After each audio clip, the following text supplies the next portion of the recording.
Welcome all of you. Knowledge 89 में आपका बहुत बहुत स्वागत है।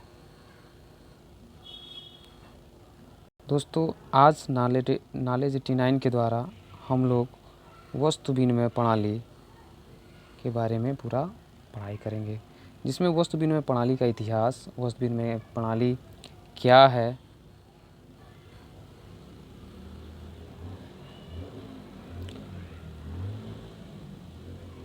वस्तु विनिमय प्रणाली का परिभाषा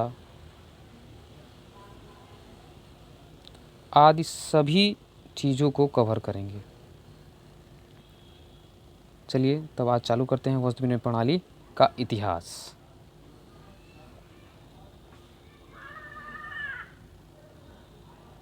आर्थिक विकास के प्रारंभिक चरण में समाज मूलतः आत्मनिर्भर था। मानव की आवश्यकताएं सरल और सीमित थीं, जिनकी पूर्ति वह अपने आप या अपने परिवार के सहयोग से सरलतापूर्वक कर लेता था। किंतु सभ्यता के विकास, ज्ञान की वृद्धि एवं आर्थिक परिस्थितियों में होने वाले सतत परिवर्तनों के परिणाम स्वरूप मानवीय आवश्यकताओं में वृद्धि होने लगी और मानव के लिए अपनी आवश्यकताओं की पूर्ति करना असंभव हो गया।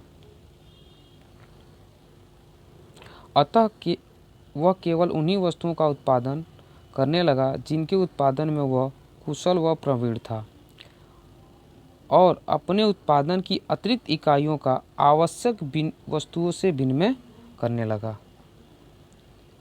वस्तुओं के इसी विनिमय को ही वस्तु विनिमय की संज्ञा प्रदान की गई। इसी प्रकार वस्तु विनिमय प्रणाली एक ऐसी अवस्था को कहते हैं जिसमें एक वस्तु अथवा सेवा के बदले दूसरी वस्तु या सेवा ली जाती है। उसे ही वस्तु विनिमय प्रणाली कहते हैं।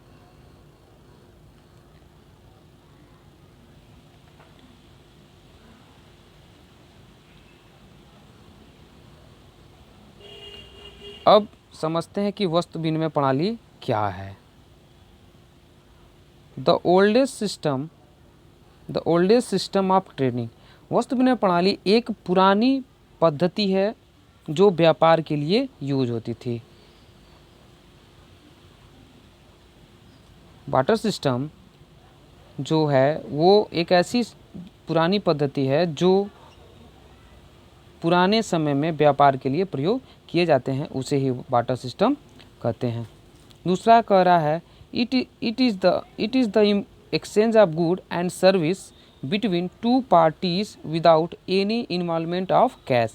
यानी इसको ऐसे समझते हैं, वस्तु विनिमय प्रणाली उसे कहते हैं जो दो व्यक्तियों के बीच वस्तुओं एवं सेवाओं का आदान प्रदान बिना कैश के माध्यम से हो, उसे ही वस्तु विनिमय प्रणाली कहते हैं। फिर आगे क्या कह रहा है उसको समझते हैं। मीनिंग यानी अर्थ पूछ रहा है। Barter is a medium in विच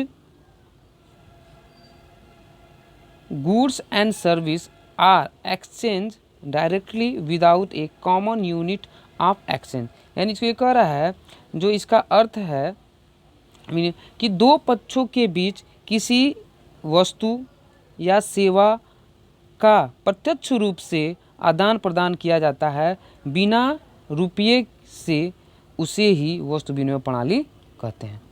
आप लोग को समझ में आ गया होगा कि वस्तु विनिमय प्रणाली क्या है। अब इसको ऐसे समझते हैं, यहाँ पे देखिए और एक परिभाषा, एक और मीनिंग दिया है वस्तु विनिमय प्रणाली का। इसको ऐसे समझते हैं कि वस्तु विनिमय प्रणाली क्या है। जैसे कर इन ancient time before money was invented. बहुत समय पहले की बात है जब मुद्रा का आविष्कार नहीं हुआ था। People exchange good directly for the other goods. लोग क्या करते थे, वस्तुओं का आदान प्रदान प्रत्यक्ष रूप से करते थे। This way of carrying out exchange is called barter. इसी क्रिया को ही बाद में बार्टर यानी विनिमय कहा जाने लगा। ठीक है, देखिए यहाँ पे चित्र के द्वारा देखिए, एक व्यक्ति है, फिर ये दूसरा व्यक्ति है, ये दोनों आमने सामने, ठीक है, आमने सामने खड़े होके इसके हाथ में भी एक वस्तु है और इसके सामने भी एक वस्तु है, दोनों आपस में प्रत्यक्ष रूप से आपसी समझौते से जो वस्तुओं का आदान प्रदान करते हैं उसे ही क्या कहा जाता है, वस्तु विनिमय प्रणाली।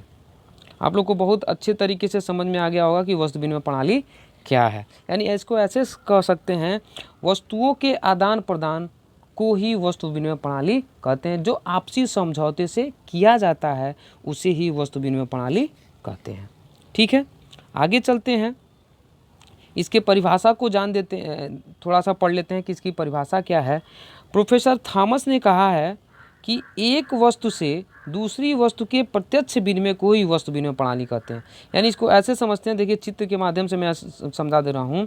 जो प्रोफेसर थॉमस ने कहा है कि एक वस्तु से, यानी कोई एक वस्तु है, मान लीजिए ए व्यक्ति है कोई, ठीक है, उसके पास कोई वस्तु है, मान लीजिए उसके पास भी एक वस्तु ए है।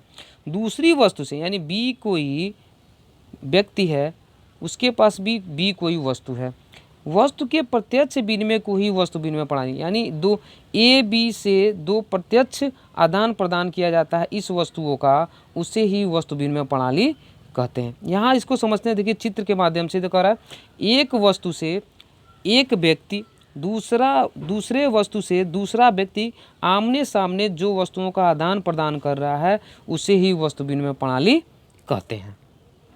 ठीक है, आगे एक और परिभाषा से समझ लेते हैं कि वस्तु विनिमय प्रणाली क्या है। प्रोफेसर मार्शल ने कहा है कि दो पक्षों के मध्य होने वाले ऐच्छिक, वैधानिक, पारस्परिक धन के हस्तांतरण को ही विनिमय कहा जाता है। दो पक्षों के, फिर यही चित्र के द्वारा मैं आपको समझा दे रहा हूँ कि दो पक्षों के बीच, यानी देखिए एक पक्ष ये है, दूसरा पक्ष ये है, दो पक्षों के बीच होने वाले ऐच्छिक, यानी दोनों के बीच कोई काम हो रहा है जो इच्छा के अनुसार किया जा रहा है। वैधानिक, यानी जो नियम के साथ किया जाता है उसे ही कहा जाता है वैधानिक।